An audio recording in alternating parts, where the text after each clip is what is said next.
ആൽബത്തിന്റെ shooting ആണോ അതോ ഏപ്പടം പിടുത്തമാണോ? രേണു സുധിയോട് ഈ ചോദ്യങ്ങൾ ചോദിച്ചിരിക്കുന്നത് അവരുടെ സുഹൃത്തുക്കൾ തന്നെയാണ്. കാരണം ഇപ്പൊ സോഷ്യൽ മീഡിയയിൽ ഒരു 2-3 ദിവസമായിട്ട് കണ്ടുവരുന്നത് ഈ രേണു സുധിയുടെ വളരെ വൾഗർ ആയിട്ടുള്ള കുറച്ച് റീൽസുകളാണ്. ഈ സ്ത്രീയെ സ്നേഹിച്ചവർക്ക് നല്ല 8ന്റെ പണിയാണ് ഇവർ തിരിച്ചു കൊടുത്തിട്ടുള്ളത്. കട്ട ചങ്കുകളായിട്ട് കൂടെ നിന്നവർ പോലും തിരിഞ്ഞിട്ടുണ്ട്. അപ്പൊ നമുക്ക് അങ്ങനെ ഒരു വീഡിയോ ഒന്ന് കാണാം. എന്തായാലും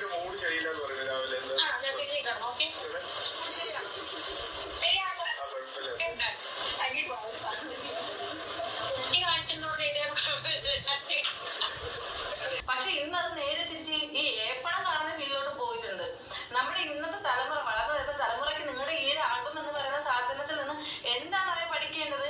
ഈ പറയുന്ന കെട്ടിപ്പിടുത്തം ശരി, ഓക്കെ, കെട്ടിപ്പിടുത്തം തെറ്റാണ് എന്ന് ഞാൻ ഒരിക്കലും പറയുന്നില്ല. നമുക്കത് ഒരു ഈ പറയുന്ന ഫീലും ഇല്ല, അല്ലെങ്കിൽ നമുക്ക് അത്രയും നമുക്ക് അഭിനയിക്കേണ്ട ആ ഒരു സിറ്റുവേഷനിൽ നമുക്കത് ചെയ്തു കൂടാന്ന് ഞാൻ ഒരിക്കലും പറയുന്നില്ല. പക്ഷേ ഇതിങ്ങനെ പന്ത് തട്ടുമ്പോൾ രേണുവിന് ഇങ്ങനെ എല്ലാ ചെക്കന്മാരും കൂടെ പന്ത് തട്ടുന്ന, ഞാനൊരു കാര്യം പറയട്ടെ രേണു, ഈ ക്രിക്കറ്റ് കളിക്കാരന്മാര്, ഫുട്ബോൾ കളിക്കാരന്മാര്, ഇവർ യൂസ് ചെയ്യുന്ന പന്തുണ്ടല്ലോ, ഇതിവര് ലൈഫ് ലോങ് കണ്ടിട്ട് ഈ സെയിം പന്തിനായിട്ട് കളിക്കില്ല. ഇവർ ഓരോ കളി കഴിയുമ്പോൾ ഇത് മാറിക്കൊണ്ടിരിക്കും. ആ ഒരു പന്തിനും അത്രയും വാല്യൂ പോലെ ഇത്രയും തരം താഴ്ന്ന രീതിയിൽ എന്ത് കണ്ടിട്ടാണ് രേണു ഇങ്ങനെ ആക്ട് ചെയ്യാൻ പോയത്? എനിക്കത് ഒട്ടും മനസ്സിലായില്ല. ഇതൊരു ആക്ടിങ് ആണെന്ന് എനിക്ക് തോന്നുന്നില്ല. അവർ രേണുവിനെ നല്ല രീതിയിൽ യൂസ് ചെയ്യുന്നു എന്നുള്ള 100% ഉറപ്പാണ്. ശ്രീതു എന്ന് പറയുന്ന ആള് രേണുവിന്റെ സുഹൃത്താണ്. അപ്പോൾ രേണുവിനെ ഒരുപാട് സപ്പോർട്ട് ചെയ്ത് വീഡിയോ ഇട്ടിട്ടുള്ള ഒരാളാണ്. എന്നെ റിയാക്ട് ചെയ്തും ഇവർ വീഡിയോ ഇട്ടിട്ടുണ്ട്. അപ്പം രേണുവിനെ റിയാക്ട് ചെയ്ത് വീഡിയോ ഇടുന്നവരെ എല്ലാവരെയും എടുത്തിട്ട് റിയാക്ട് ചെയ്ത് രേണുവിനെ സപ്പോർട്ട് ചെയ്ത് നിൽക്കുന്ന ഫ്രണ്ട്സാണ് ഈ പറഞ്ഞ ശ്രീതു. ശ്രീതു മാത്രമല്ല വേറൊരാളുണ്ട്. ശ്രീതു മാത്രമല്ല വേറൊരു സജീവൻ എന്ന് പറയുന്ന ഒരാളുണ്ട്. ഇവർ രണ്ടുപേരുമാണ് കട്ട സപ്പോർട്ട് കൊടുക്കുന്ന രേണുവിന്. അപ്പോൾ എന്തായാലും ഈ ഒരു വീഡിയോ ശ്രീതു ചെയ്തതിൽ ഒരു ബിഗ് സല്യൂട്ട് തരികയാണ്. കാരണം യഥാർത്ഥ ഫ്രണ്ട് എന്ന് പറയുന്നത് ഒരു തെറ്റ് കണ്ടാൽ ചൂണ്ടിക്കാണിക്കുന്നതാണ് യഥാർത്ഥ ഫ്രണ്ട്. അല്ലാതെ എല്ലാ തെറ്റുകൾക്കും കൂടെ നിന്ന് സപ്പോർട്ട് ചെയ്യുന്നതല്ല ഒരു യഥാർത്ഥ ഫ്രണ്ടിൻ്റെ ലക്ഷണം. ശരിക്കും നമ്മുടെ സുഹൃത്തിനെ നമ്മൾ സ്നേഹിക്കുന്നുണ്ടെങ്കിൽ അവരുടെ ഭാഗത്തു നിന്ന് ഒരു പാളിച്ച വന്നാൽ, അവരുടെ ഭാഗത്തു നിന്ന് ഒരു തെറ്റ് വന്നാൽ, നീ ചെയ്തത് തെറ്റാണ് എന്ന് ചങ്കൂറ്റത്തോടെ പറയാൻ കഴിയുകയും അവരെ തിരുത്താൻ ശ്രമിക്കുകയും ചെയ്യുന്നതാണ് ഒരു യഥാർത്ഥ സുഹൃത്ത്. അല്ലാതെ നീ ചെയ്തോ രേണു, നിന്നെ സപ്പോർട്ട് ചെയ്യാൻ ഞാനുണ്ട്, സോഷ്യൽ മീഡിയയിൽ ഞാനുണ്ട് രേണു എന്ന് പറയുന്നവരല്ല സുഹൃത്തുക്കൾ. അവർ ചെയ്യുന്നത് എന്താണ്? രേണുവിനെ വെച്ച് റീച്ച് ഉണ്ടാക്കുക എന്നുള്ളതാണ്. രേണു സുധി ഇതുപോലെയുള്ള വൃത്തികേടുകൾ സോഷ്യൽ മീഡിയ കാണിക്കുമ്പോൾ ഒരു സൈഡിൽ നിന്ന് രേണുവിന് റീച്ച് കിട്ടും, മറു സൈഡിൽ നിന്ന് സപ്പോർട്ട് ചെയ്യുന്നവർക്കും റീച്ച് കിട്ടും. അപ്പം രണ്ടുപേർക്കും ഗുണമുണ്ട്. അവരൊരിക്കലും നല്ല ഒരു സുഹൃത്തല്ല. പറയത്തില്ലേ, നല്ല കാലത്ത് കൂടെ നിൽക്കും, കഷ്ടപ്പാടിന്റെ കാലത്ത് കൂടെ നിൽക്കില്ല എന്ന്. അങ്ങനെയുള്ള സുഹൃത്തുക്കളിൽ വേണം അവരെ പെടുത്താൻ. പക്ഷെ ശ്രീതു എന്ന് പറയുന്ന ഇവര് ഇപ്പൊ ഇട്ട ഈ ഒരു വീഡിയോ ആത്മാർത്ഥമായിട്ട് തന്നെയാണ്. കാരണം അവരും ഈ പറഞ്ഞ പോലെ ആൽബം ഷൂട്ടൊക്കെ ചെയ്യുന്നതാണ്. അപ്പൊ ആൽബം ഷൂട്ടിൽ ഒരിക്കലും ഇങ്ങനെയൊന്നും നടക്കില്ല. ഒന്ന് മുട്ടി നിൽക്കുക, ഇതങ്ങനെയല്ല, അങ്ങ് അമർത്തിപ്പിടി, അമക്കി നിൽക്കി ഞെക്കിപ്പിടി എന്നൊക്കെയാണ് ഇതിന്റെ സംവിധായക ലച്ചു എന്ന് പറയുന്നവര് വിളിച്ചു പറയുന്ന കേൾക്കാം. ദാസേട്ടാ ഒന്നുകൂടെ അമക്കൂ, ഒന്നുകൂടെ ഞെക്കൂ. അപ്പൊ ഈ രേണു എന്ന് പറയുന്നവർ പറയുന്നത് ഉമ്മ കൊടുക്കാൻ ചെന്നപ്പം ദാസന്റെ താടി വായിൽ പോയി എന്നൊക്കെ പറയുന്നുണ്ട്. അപ്പൊ തന്നെ നമുക്കറിയാം എന്തൊക്കെ വൃത്തികേടുകളാണ്. ഇനിയിപ്പോ രേണുസുധിയുടെ മറ്റൊരു വീഡിയോ കൂടെ നമുക്കൊന്ന് കണ്ടു നോക്കാം. വട കഴിച്ചിട്ടില്ല. വട കാണുന്നുണ്ടോ നോക്കട്ടെ. വട കഴിച്ചിട്ടില്ല, വട കാണുന്നുണ്ടോ നോക്കട്ടെ. ഇന്നത്തേക്കുള്ള ആയില്ലേ ഇത്ര എന്നെ കൊണ്ടേ പറ്റൂ. സത്യം, അയാൾ ചോദിക്കുന്ന ഇന്നത്തേക്കുള്ള ആയില്ലേ? അപ്പൊ അവര് പറയുന്നത് എന്നെ കൊണ്ടേ പറ്റൂ. സത്യമാണ് സ്ത്രീയെ, നിങ്ങളെ കൊണ്ട് മാത്രമേ ഇതൊക്കെ പറ്റൂ. വട കഴിച്ചിട്ടുണ്ടോന്നേ ചോദിച്ചോളൂ. അപ്പൊ ഉടനെ തപ്പി നോക്കുക, എൻ്റെ വട കാണുന്നുണ്ടോ എന്ന് നോക്കട്ടെ. ഇത്രയും ഉളുപ്പില്ലാത്ത ഒരു സ്ത്രീ ലോകത്ത് വേറെ എവിടെയുമില്ല. നമുക്ക് 100% വിശ്വാസമാണ് ഇവര് റീച്ചിന് വേണ്ടി തന്നെയാണ് ഈ വക കോപ്രായങ്ങൾ കാണിക്കുന്നത്. ഈ കാരണം എന്ന് വെച്ച് കഴിഞ്ഞാൽ കുറച്ച് റീച്ച് കുറഞ്ഞു. ഇനി നിങ്ങൾ സമ്മതിച്ചാലും സമ്മതിച്ചില്ലേലും നിങ്ങളുടെ റീച്ച് കുറഞ്ഞു.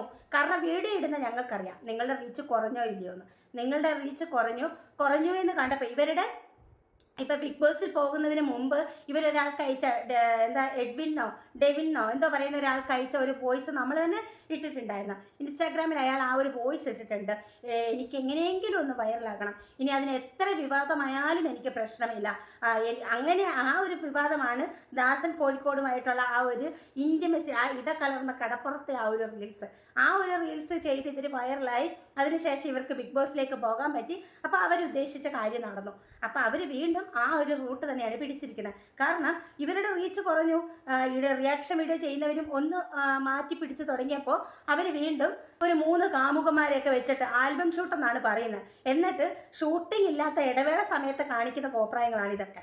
ഭക്ഷണം കഴിക്കുമ്പോഴുള്ളതും, അതുപോലെ വേറൊരു താടി വെച്ച ഒരു മുടി വളർത്തിയ ഒരുത്തരുണ്ടല്ലോ, അവനുമായിട്ട് കെട്ടിപ്പിടിച്ച് നടക്കുന്നതും, എൻ്റെ കുറച്ച് തുണികൾ ഇവൻ്റെ ഫ്ലാറ്റിലുണ്ട്, ഞാൻ പോയാൽ ഇവൻ്റെ ഫ്ലാറ്റിലാണ് നിൽക്കുന്നത്, ഞങ്ങൾ കറങ്ങാറുണ്ട് അല്ലേടാ. ആൾക്കാരെ തെറ്റിദ്ധരിപ്പിക്കുന്ന രീതിയിലുള്ള ഇവരുടെ സംസാരങ്ങളും ഇവരുടെ റീൽസുകളും. ഇരുട്ടത്ത് മാറി നിൽക്കുന്നു, അയാളുമായിട്ട് പെട്ടെന്ന് എന്തോ സംഭവിക്കുന്ന പോലെ. ഇതൊക്കെ കോമൺ സെൻസ് ഉള്ളവർക്കൊക്കെ മനസ്സിലാകും, പക്ഷെ ഞങ്ങൾക്കതല്ല അതിശയം. പക്ഷെ ഇനി എന്ത് ആക്ടിൻ്റെ പേരിലാണെന്ന് പറഞ്ഞാലും ഒട്ടും ഉളുപ്പില്ലാത്തവർക്ക് മാത്രമേ ഈ രീതിയിൽ ചെയ്യാനായിട്ട് സാധിക്കത്തുള്ളൂ. ഇത്തിരിയെങ്കിലും ഉളുപ്പും അഭിമാനവും ഉള്ളവർക്ക് ഈ രീതിയിൽ റീച്ചിന് വേണ്ടിയിട്ടല്ല, ഇനി എന്തിനു വേണ്ടിയിട്ടാണെങ്കിലും ഇങ്ങനെ ചെയ്യാനായിട്ട് പറ്റത്തില്ല. ഈ ആൽബങ്ങൾ എന്ന് പറയുന്നത്, ഇപ്പം ഈ ശ്രീതു എന്ന് പറയുന്ന പെൺകുട്ടി പറയുന്നത് പോലെ തന്നെ ഈ ആൽബം എന്ന് പറയുന്നത് വളരെ മനോഹരമായ, നമ്മൾ അങ്ങ് ലയിച്ച് ഇല്ലാതാവുന്ന, നമ്മളങ്ങ് ലയിച്ച് ആ ഒരു സോങ്ങിലേക്ക് ലയിച്ച് പോകുന്ന രീതിയിലുള്ള പാട്ടുകളാണ്. വളരെ മനോഹരമായ, നമ്മൾ കേട്ടിട്ടില്ല മറ്റേ കൽബാണ് ഫാത്തിമ, ഇപ്പോഴും എൻ്റെ മനസ്സിൽ തങ്ങി നിൽക്കുന്ന ഒരു പാട്ടാണ് ഫാത്തിമ എന്നുള്ളൊരു പാട്ട്. അപ്പോൾ അങ്ങനെയുള്ള ഒരുപാട് സോങ്സുകളുണ്ട്. ആൽബം നമ്മുടെ മനസ്സിൽ നിറഞ്ഞു നിൽക്കുന്നതാണ് അതൊക്കെ.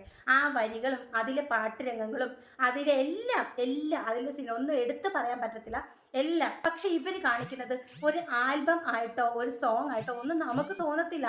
ഇവർ കാണിക്കുന്നതെല്ലാം വൾഗറായിട്ട്, അതായത് സോഷ്യൽ മീഡിയയിൽ ചർച്ച ചെയ്യണം എന്നുള്ള രീതിയിൽ കാണിച്ചു കൂട്ടുന്ന കുറച്ച് കോപ്രായങ്ങൾ. ഇനി എത്രയൊക്കെ സ്ത്രീയെ നിങ്ങളിനി എത്രയൊക്കെ കാണിച്ചെന്ന് പറഞ്ഞാലും അധിക നാൾ നിങ്ങൾ ഈ സോഷ്യൽ മീഡിയയിൽ നിലനിൽക്കില്ല. ഇത് ഞാൻ ഉറപ്പിച്ച് പറയാം, നിങ്ങൾ ഈ സോഷ്യൽ മീഡിയയിൽ അധിക നാൾ നിലനിൽക്കില്ല. കാരണം നിങ്ങളെ സപ്പോർട്ട് ചെയ്യുന്ന 100-ൽ 80% ആൾക്കാർ പോലും നിങ്ങളിൽ തിരിഞ്ഞു കഴിഞ്ഞു.